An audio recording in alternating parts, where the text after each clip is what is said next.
আমার আজকের ভিডিওটি হুমায়রা হোসেন আপু আপনার জন্য।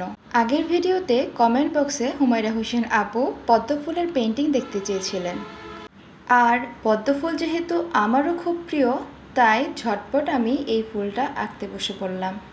তবে এর আগে আমি একটা ছোট্ট পদ্মবী লিখেছি, সেটা এখনও আপনাদের সাথে আমার শেয়ার করা হয়নি। তো প্রথমে আমি এখানে পদ্ম ফুলের একটা বেস কালার ব্যবহার করছি। এই বেস কালারটি আমি লাল এবং সাদা রঙের কম্বিনেশনে তৈরি করেছি। ফুলের উপর বেস কালারটা অ্যাপ্লাই করতে করতে আপনাদের সাথে কিছু কথা শেয়ার করি। হুমায়রা হোসেন আপুর মতো আপনারাও আমাকে কমেন্ট বক্সে বিভিন্ন ধরনের রেফারেন্স দিতে পারেন। আপনাদের রেফারেন্স থেকে আমি আমার ভিডিও তৈরি করব। আচ্ছা, কেউ যদি ভিডিওতে আপনার নাম মেনশন করে তাহলে সেটা শুনতে নিশ্চয়ই আপনার খুব ভালো লাগবে। আর তাছাড়া আপনাদের একটা কমেন্ট আমাকে কাজ করার জন্য অনেকটাই উৎসাহী করে তোলে। দেখুন, আপনাদের সাথে কথা বলতে বলতে আমার বেস কালার করা হয়ে গিয়েছে।